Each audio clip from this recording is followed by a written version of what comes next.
Hi, everyone. I'll give a couple folks a couple more minutes to join. Hey, Tan, how are you? I haven't seen you in a while. How are all your exams going? Just finished my last one. Congratulations. That's wonderful news. Thank you.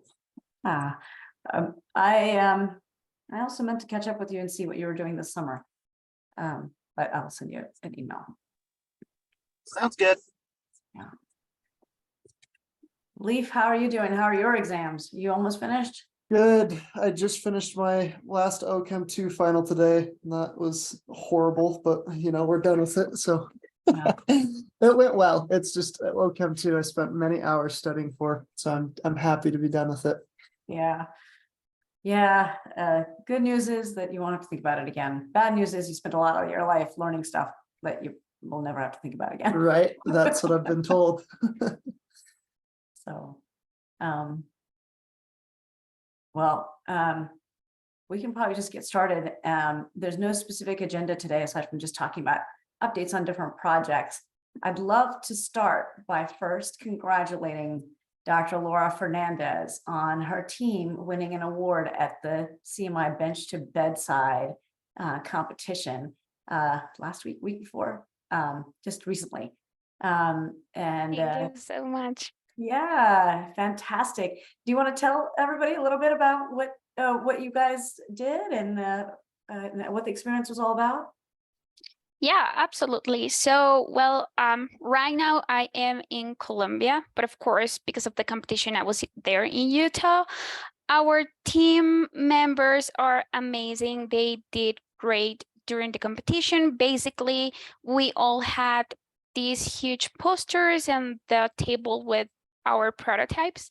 It was at the Utah Capitol, and we have one team member from Venezuela. She was able to fly to Utah to be there at the competition. There were like different judges, and they would ask many questions. Basically, we won the Best in Business award. They were different like awards: Best in Medicine, Best in Engineering, Best in Business, Patient Safety Award. We won the Best in Business. It was amazing. There were different judges. They were asking a lot of very difficult questions, which we learned from. Also, we had the opportunity to connect with patients with TBI, with traumatic brain injury, and literally ask them about their perception of the prototype. And also we had the chance to connect with other companies. There was a woman, she was a representative from some company in Ukraine, and she asked if we would like to, test the prototype in Ukraine, which was very amazing. I mean, what I'm saying is the competition is not just about like earning or winning some prize or money, but the connections and the networking you can do, and all the things you also learn from other people. It was pretty exciting. We literally screamed when they said our names. And right now what we are doing is basically, okay, so once to get the money, we have to create a tiny company, which is called the LLC. We have to create a tiny company in the United States to get the money. And the idea right now, like the next phase, is to do some iteration process. So we will basically test the prototype, but also ask the neurosurgeons and the patients, like if there is something to improve, if they can use them in their daily, activities and daily care. So that we will learn from that process to improve the design of the prototype, and then it's like a cycle. So we will do that a couple of times. And after all of that, we have been thinking about applying to a program which is called Venture Well program, and it is a fantastic program where they will support us if we have an idea. So basically, they will give you $5,000 to keep working on the prototype. So if we win that like contest, then we will have 10,000 now to test the prototype. So right now what we are doing is creating a protocol, because we need to, it's like a normal research study. We are going to create the protocol, we are going to present that to the IRB and test it in real patients and then analyze it. Our goal is to analyze that data before the end of this year, so that we can present the results of this study in the World Congress of Neurosurgery. And also because we have a provisional patent, and provisional patents are just for 12 months. So we have literally to kind of like run. And yeah, I think that's all.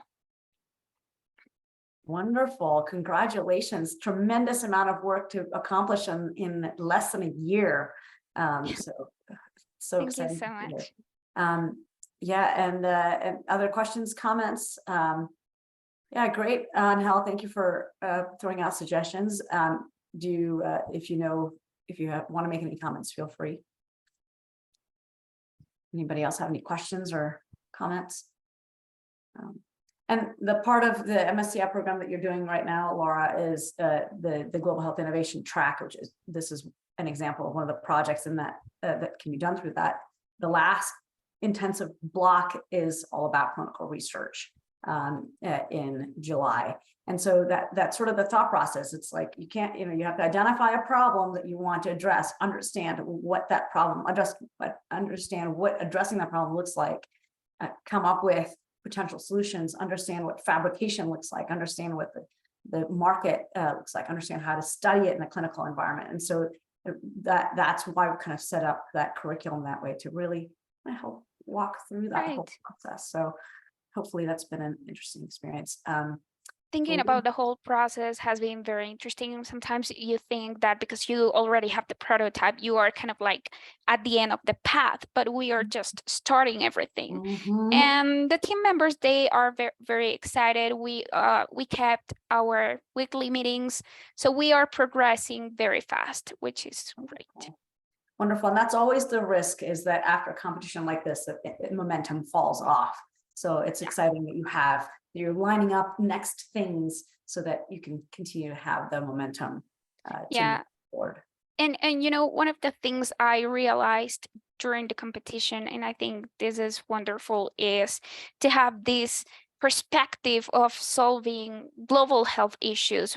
That gave us a lot of points, because our prototype was specifically meant to be tested in low and middle income countries, and they really liked that. So yeah, that was there's a lot of need and opportunity, right, in places around the world, and so that's fantastic. Well, such great work. So proud of you. So wonderful. Okay. All right. Well, should we go around and talk about everybody else's projects? And Cameron, I don't know. I'm sorry, I don't know who you are.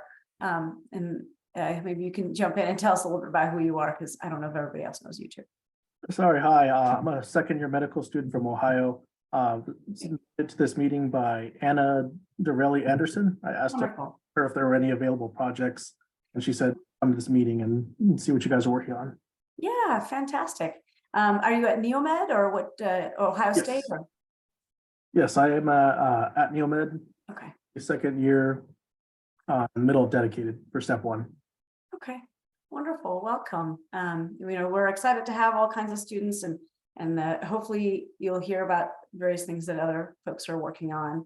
We have lots of different things happening or projects happening, and it's a very fluid team. So thanks for joining us. Yeah. Okay, so who wants to talk about various things that they're working on? Angel, do you want to start? Do you have any updates on all of your million projects that you're working on? Hello. Not right now. I do not have too many updates today, but we are still waiting on response from the Mongolian team with some data that they are going to send for that paper. They said they were going to send it this week. Hopefully we will get it before the end of the week. I don't know, Leaf, if they answered your last texts, but well, anyways, they were supposed to send that this week. On the breast cancer projects, I reached out to Hafsa because last week's tumor board was canceled. But we are having the next tumor board by the end of this month. I'm gonna have a meeting with Hafsa. I don't know if this week or next week to update her about that project. As I understand, she's gonna continue with that project. So I already sent her the manuscript that we submitted so that she can familiarize with the project and everything.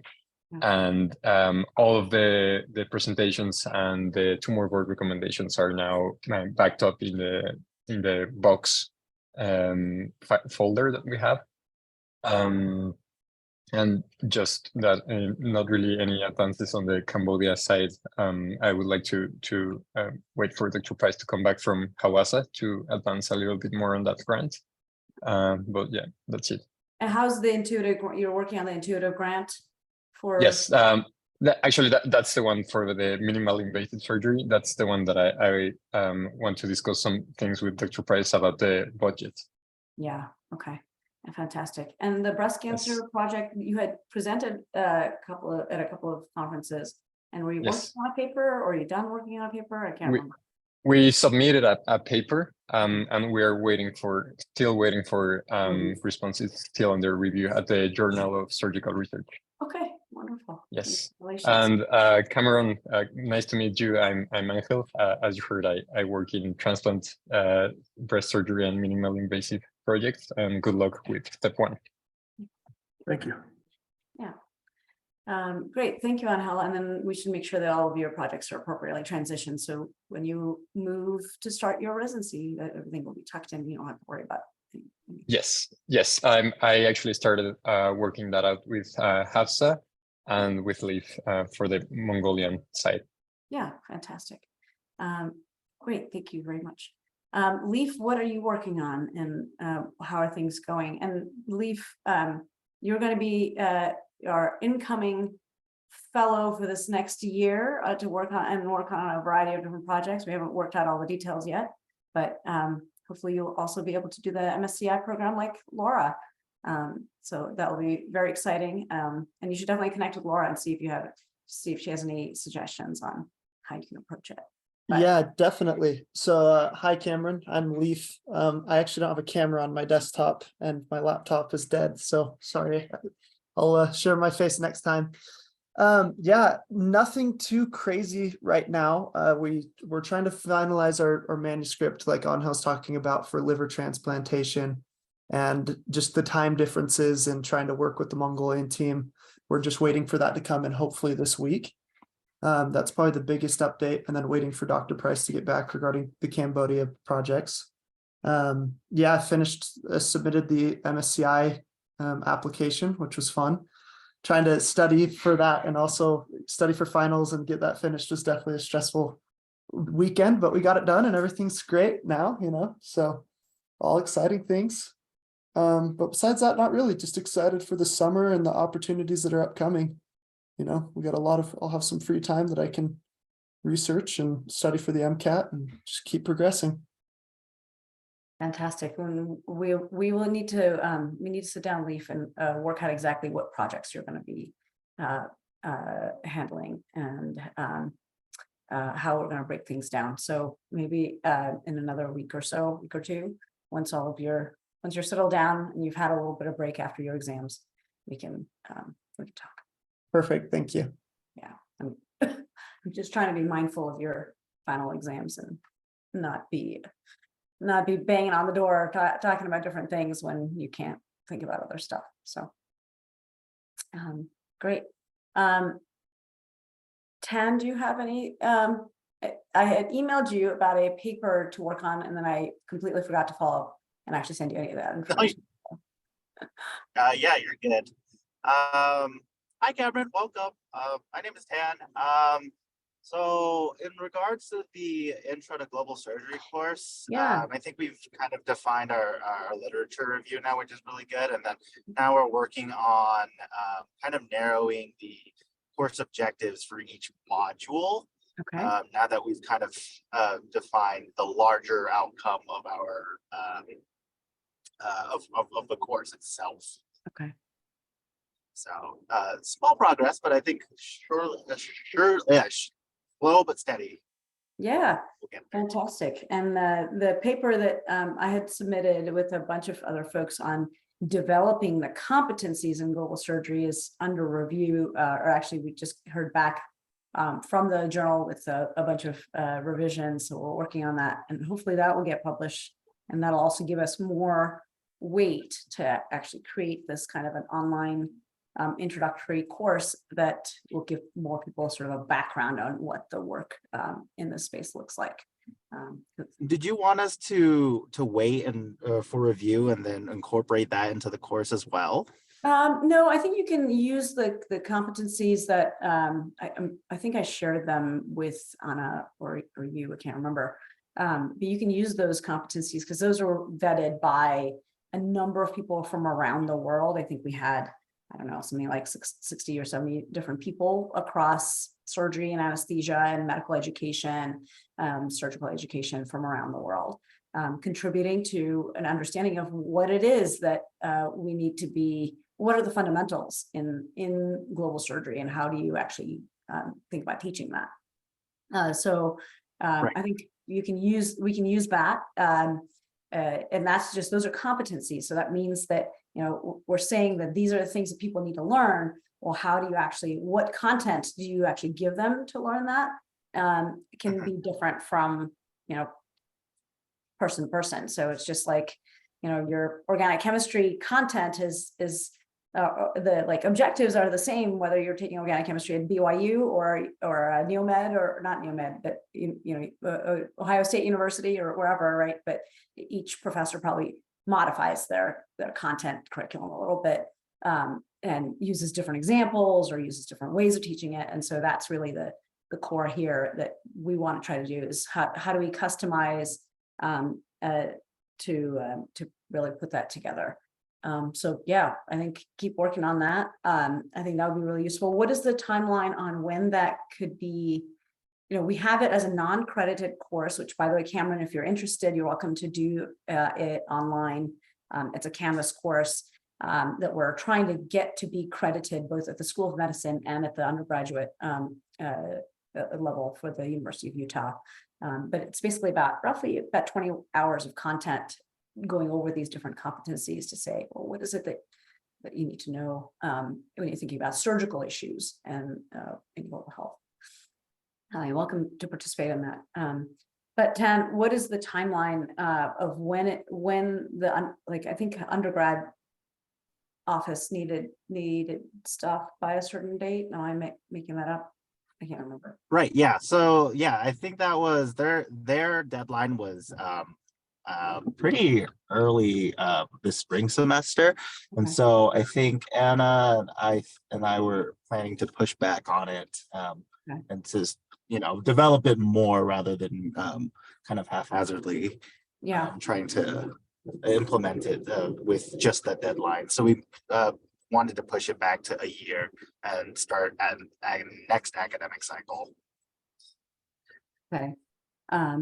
Okay, that sounds good. And then the goal was to do the same for the School of Medicine, but I think the School of Medicine deadline is different. So we need to chase it down. Are you working on the School of Medicine stuff too, or is Anna working on that? I can't remember. As of now, I'm working on the undergraduate stuff, but I'm sure that once that kind of gets done, we can do an iteration of this that's much more, I guess, more suited for a medical school education. Yeah, and I think that will be great. I think some of our medical students were interested in working on that previously. And Cameron, I don't know if you all have something similar at Neomed, but you're welcome to contribute to like developing the medical student, portion of it, whether that's here, our online course or some collaboration. That's totally fine too. But it would involve looking into what creating an online course looks like at Neomed. That's wonderful. I actually do have a little bit of experience in that. We just started our global health program, I think a year ago. The doctor who is from University of Utah, Mhm. I don't know if you know Bernhard Fossil. Yeah. Yeah. So we've been building up that program. We just launched the certificate program and then master's is coming next. Yeah, wonderful. That's fantastic. So, yeah, and this is just an introductory thing, just specifically for surgery. So, and maybe it can be an elective at Neomed as well. So maybe you and Tan can kind of connect and see, you can learn about what it is, and you can actually go through the content. And then Tan can kind of give you the information to see how you can create it at Neomed or create a collaboration. So, but I know Dr. Fossil well, and as well as your president, Dr. Langell. yeah, John Langell, and I go years back. So, so it's a small world. Very. Yeah. So great. Yeah, you guys can connect on that. Okay, cool. Other projects and things. Anybody else want to comment on anything else? I can. Our three other main things that are coming up. One is next week. We have a visit by Dr. Edward Sutherland, who's one of our collaborators in Ghana and actually our West African site director. And he's going to be here all week, and he's going to present at this Works in Progress next Monday at noon Mountain Time. And then and he's going to talk about his project. He's actually working on a PhD at Hopkins. And so he's here. He's going to be at Hopkins. He's going to be at a conference in Philadelphia, and he's also going to spend some time here with us. So that's that'll be really exciting. We're going to have various events over the course of the week, meetings and stuff. And for whoever's around, there will be a barbecue at some point. I want to say it'll be Wednesday, maybe, at Dr. Nunez's house. So we'll send you more information so you can join that. And then next Wednesday, the folks at the University of Virginia invited me to be a discussant in their journal club. I think it's 6 p.m. Eastern, so I think it's 4 p.m. for us. And it's about ethics in global health. And so they'll send out a flyer, and if anybody's interested, to join virtually, you are welcome. I'll send that information out. And they're going to try to have it be a multi-institutional journal club if there's interest. And Cameron, you're welcome to share that with any of your colleagues as well, so that people can respond and be on. They're going to discuss a couple of different papers on, to some extent, even talking about colonialism and research colonialism and ethics of building up authors from low and middle income countries, which the paper writing process and journals are often kind of stacked against, for language reasons, for financial reasons, for a whole host of different reasons. And so that's the discussion next week. So all of you are welcome to attend that. I'll send you the information. And then what was the third? Well, there was a third thing that I totally lost my. So Edward, UVA, and there was something else, and which is now completely gone from my brain. Fantastic. Those are sort of the main things that are coming up, and I'm sure I'll just email about the other things that are happening. And then in terms of, to talk about other things that are happening. So my projects in Rwanda are moving forward. And one of our other undergraduate students, McKenna, has been helping with that project. And she just submitted her honors thesis and a paper on qualitative analysis of understanding the emergency medical system in the capital city of Kigali in Rwanda, which is what my project is all about, building up a software program that allows coordination and communication in the emergency medical system. And one of the first questions is understanding what the existing system looks like, what the main challenges are, where there's potential for technological solutions. And that was a qualitative analysis, and that was also applied for her honors thesis. And we're in the process, we just finished in March a big round of testing of the first version of the software, and we're in the process of fine tuning and adding and fixing some of the features that have been a challenge.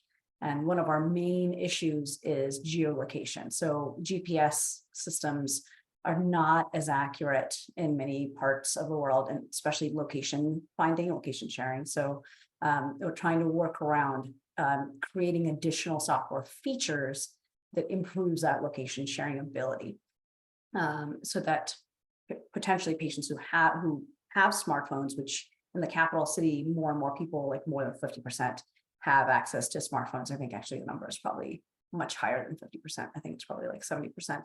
And so if you have a smartphone, you can send that information a lot easier to the ambulances. And so then the ambulances can map and navigate to you a lot faster. And so that's sort of one of the things that we're working on. And there's a lot of controversy on doing that because a lot of technical software development has to happen. And then you have to test all of it. And then if you make a change in the code for one thing, then it affects the code for something else. And the whole thing can come crashing down. And our goal is to have a well-oiled machine that is implementable by roughly August of this year. So there's a lot of stress among the team right now to get that really fine-tuned and ready for implementation.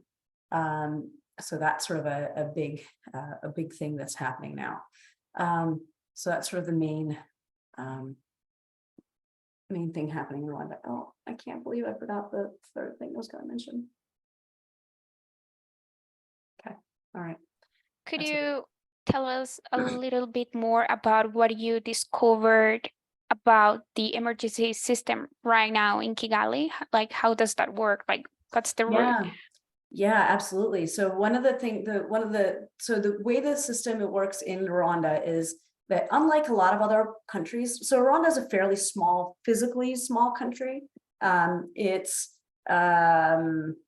if you're familiar with well, at least the folks who are in the US, if you're familiar with the state of Virginia, it's about a quarter of the size of the state of Virginia. So you can imagine that. So it's probably maybe like half the size of the state of New York, maybe, if that helps. And it has about 13 million people, and the capital city is 1.2 million people, which is about the size of Salt Lake City, or size of sort of moderate sized cities in the US. And the government actually has a division of EMS and runs the ambulance system for the country. There's still some private ambulances like Red Cross or St. John's, but not very many. And certainly if you're wealthy, you can call those specific ambulance companies, but they don't have that much more experience than anybody else. There's no formal paramedic training or EMT training or anything like that. So the people on the ambulances are nurses and then anesthetists who are non-physicians, non-nurse, non-physician anesthetists, which is a category that doesn't exist in the US. But so that's, so every ambulance has that team. And sometimes they also will sometimes pull in a midwife if it's an obstetric emergency from the local hospital. But that's so every ambulance in the US, the ambulances are basic life support or advanced life support. So basic is basically somebody who has done BLS, so they know how to manage airway, breathing, and circulation, and then they can do first aid, like holding pressure or putting a tourniquet on. That's sort of all they can do. That's the BLS truck.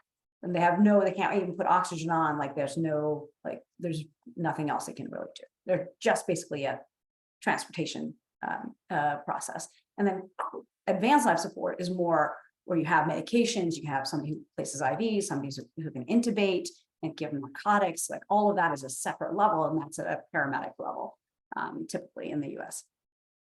So in Rwanda, they only have that level. Like there's no like basic life support. If you call an ambulance, you get like the full package. You get, somebody who can intubate, somebody who can like deliver a baby. You can do a variety of things, which is very unusual for a country to have that organization. A lot of countries don't, because they haven't been able to evolve their health system to be able to achieve that sort of centralization across the country. And so there's a lot of private ambulances in a lot of other countries. So if you look at South Africa, for example, like there are a dozen private ambulances. So if you get injured, you might have 5 different ambulances respond to you, and they all have contracts with 5 different hospitals. And so what's the best hospital for you to go to? Like, you may not go to that, you know? And so there's a lot of organization there that, that possibly is better off organized by the government as opposed to organized by private companies.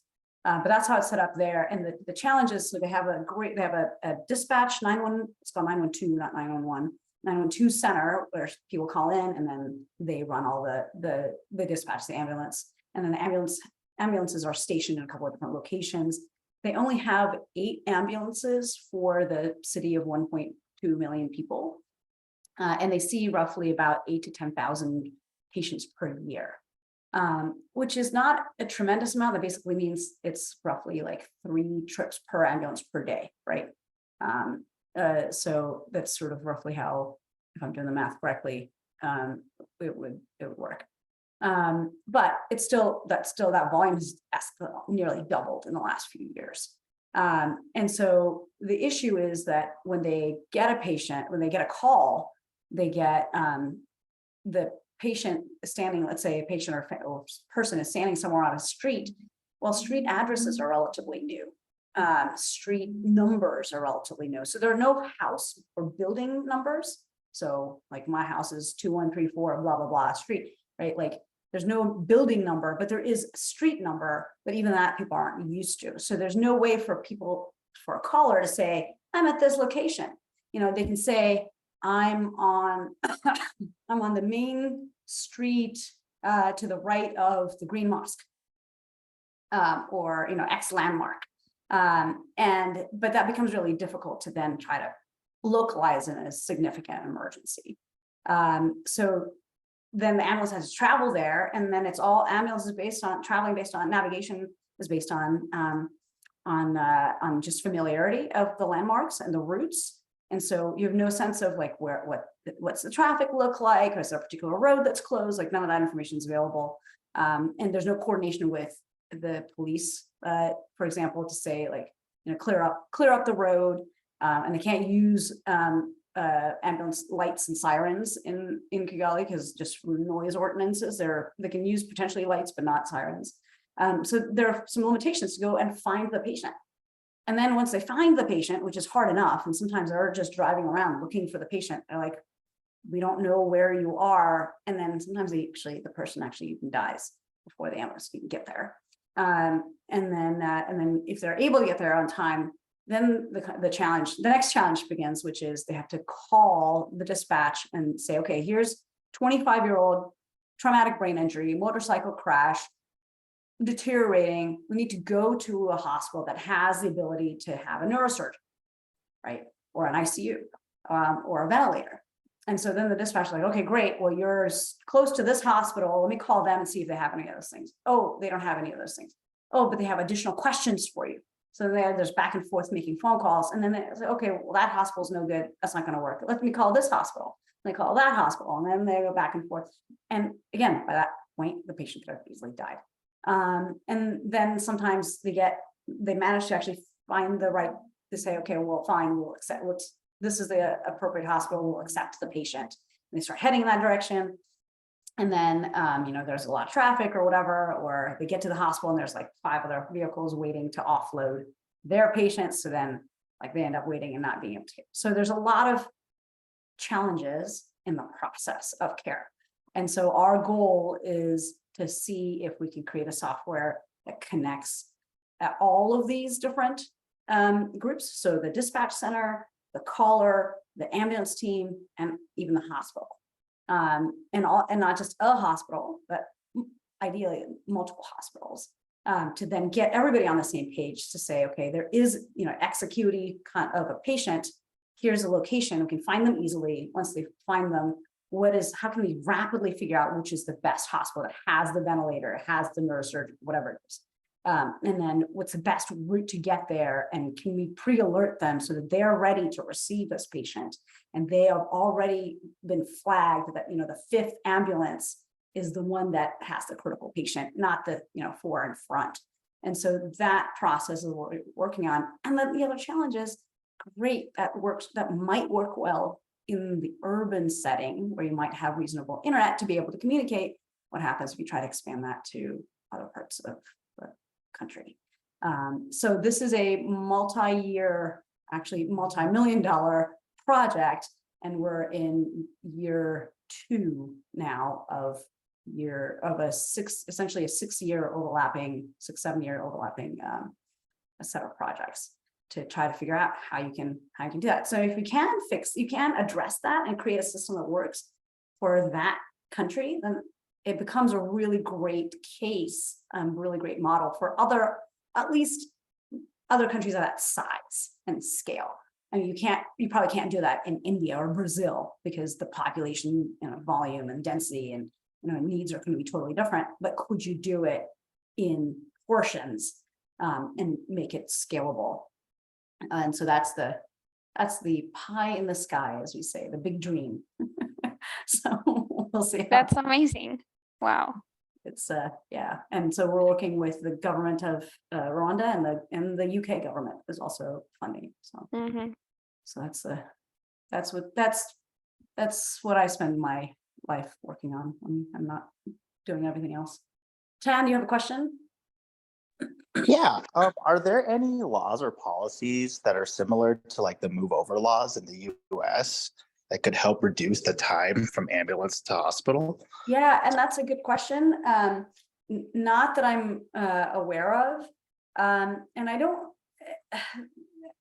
know that there are any specific like Good Samaritan laws, or I don't know. I don't really know much about how they've set some of that policy. And my guess is there's actually not a whole lot already established, because a lot of this is still just being formulated and evolving on a sort of year-to-year kind of basis. So yeah, and there are a lot of policy questions, right? So it's like, how could you create policy that says that links the police emergency system and the medical emergency system, so that you can actually have police involved and close down certain roads, or when they're managing an emergency on the road, that there's a specific process of how to manage the EMS availability. And they've created some of those processes, but not all of it is established in like formal laws and rules and regulations. So it's definitely a good question. And the other question is, how much of that is the issue? How much of, is it a matter of traffic? Because there's only one road in a direction, like you can't really move over. It's not like there's not a lane to move over into. You just have, one lane in each direction. And if you're on it, you're stuck, and so there's sort of those kinds of issues too, where, there's just not always an easy way of addressing it and even understanding. And so a lot of these problems, like we actually have to dig in to understand, like, what is the current system, what are the kind of challenges, and really kind of qualitatively understand the problem and dig into deeper to see if that's where the intervention needs to be. Like, is the intervention finding the patient?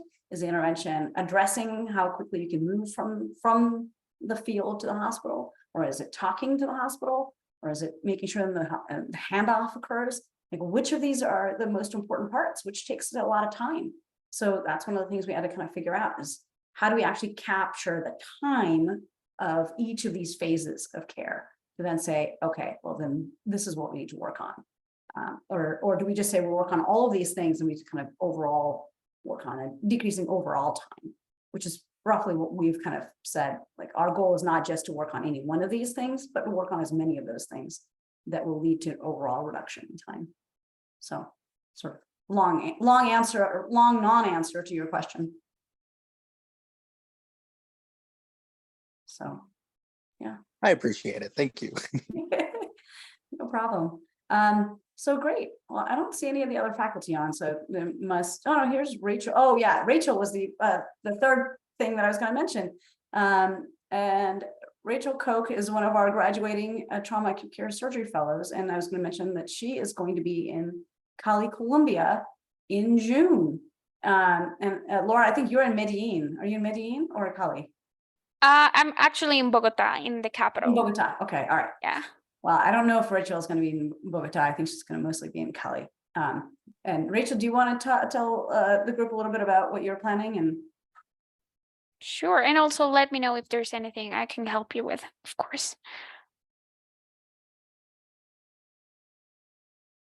okay, no worries. I'll give an overview.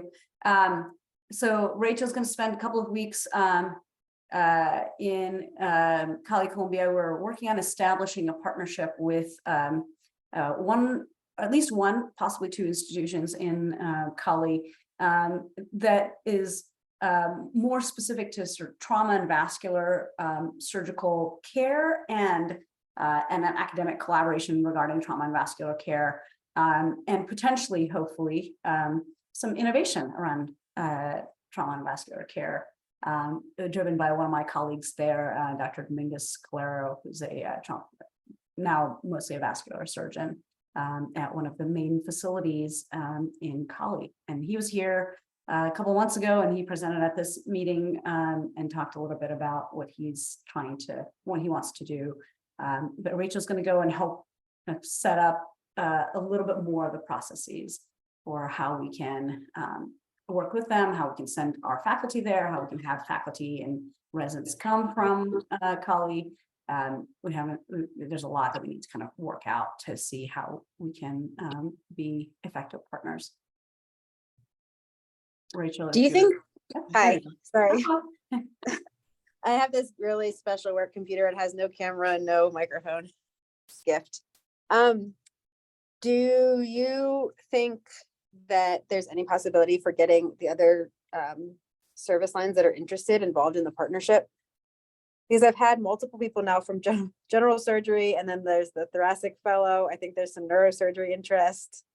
I don't know. Great. Yeah. I think we have to kind of keep that moment, these things, it's momentum. And yeah, absolutely. I'd love to involve the cardiac and cardiothoracic folks. And my scheme to recruit a cardiac attending did not succeed last fall because Ihan went to Stanford instead of coming here. But yeah, no, they would all like to be involved in some capacity, and I know that Dr. Dominguez's institution has a lot of cardiac expertise, and they would love to have. Okay. Yeah, I mean, Nico's just going to be thoracic here, but and I think his family's all in Bogota as well. So I don't know that he has specific contacts up in Cali, but he certainly was quite interested in helping and whatever, and it only makes sense. So Yeah, absolutely. And yeah, that sounds great. I think that those are meetings that we should have and see which, who from our environment wants to be more involved and what their involvement looks like, and see how we can spur that. well, what we each have to offer, I think, making sure that it's making sense. But Yeah, and have a more coordinated system, to whatever extent it can be coordinated, and make the connections. If you're there physically and you can connect with thoracic surgeons there and put them in touch and start some initial discussions. That'd be great. the other thing that's come up, which I think would be helpful for me too, is medical Spanish, because there's continued interest in that. And at least from what Andres has told me, he'll have to serve as a bit of a go-between, because I can get around town with my Spanish, but I'm not going to be able to have, I can't give talks in Spanish and have sophisticated or, high acuity setting kind of conversations in Spanish. Yeah. So Yeah. And Another that's thing to part of think that's part of the learning, right? Is sort of how do you, what kind of opportunities there are to work together and on different, and what you can do, what you can offer. And I think even just like offering mentorship for students and trainees there, I think would be great. Yeah. I think that are you joining Anna and I tomorrow or not? I saw she had added you to that invite. yes, possibly. Yeah. Okay. Then we can talk more about detail logistics, but That'd be great. Okay. Wonderful. And you're going in early June, I think? you said? well, that's what we need to figure out. I'm squeezing it in between. I think it'll work, but yeah, June 8th-ish, maybe Okay, I think just 2 weeks, so. very cool. Well, fantastic. Okay, well, great. I was gonna mention your trip to the group and then I lost my train of thought, so it's great that you hopped on and jumped on right on time. Very cool. And yeah, so there's a lot of, and for, our fellows and faculty for, like, we have to work out a lot of different clinical things to be able to go, a lot of the GME rules, graduate medical education rules and all those different things. So that's makes things more challenging. But it's great to do it and to continue that momentum. So Yeah. and I'm talking to Dr. Dominguez on Friday morning, actually. Oh, perfect. Okay. So Yeah, we failed to connect at the end of last week, but I need to try him again. So yeah, we'll see if I can catch him there and then talk more. And Laura, thank you for your suggestion of Dr. Luis Felipe, because he's all over social media. I think I follow him on Twitter or something. But yeah, he's a vascular surgeon, right? So it'll be a cool connection. But he's in Bogota, not in Cali. No, he is in Bogota. He actually works with different institutions in Bogota and other cities. He is very active doing research. He is a general surgeon and a fellow. He did a fellowship in vascular and endovascular in angioplasty. Yeah. Great. Yeah. So I'm sure he probably knows Dr. Dominguez. They probably know each other and clinically. Okay. Yeah. So that's very cool. What else is going on? I know Dr. Price is coming back from Hawassa, Ethiopia, where there was a training course for laparoscopic surgery this week with our ACS Global Surgery Fellow. And then we're in the process of working out the Global Surgery Fellow for next year with the American College of Surgeons. And it likely will be a fellow from Medical College of Wisconsin who will be working with us as well. But those are mostly the different projects and things going on at our center at the moment. Anyone have any other thoughts, questions?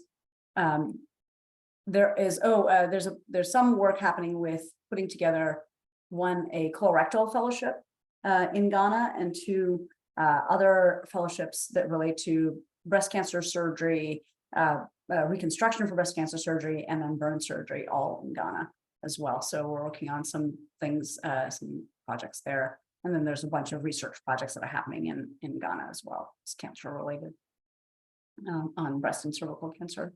So there are 3 different projects that are starting in the next month or so.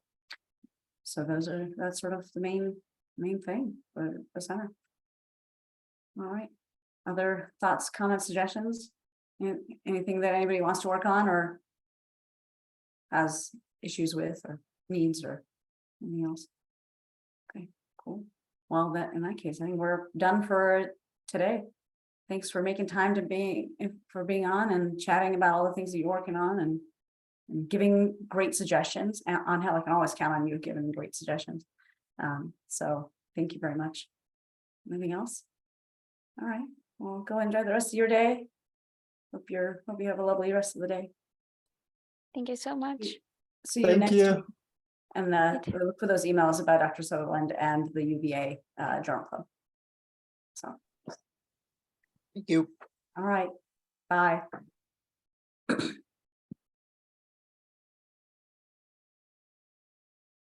Ah.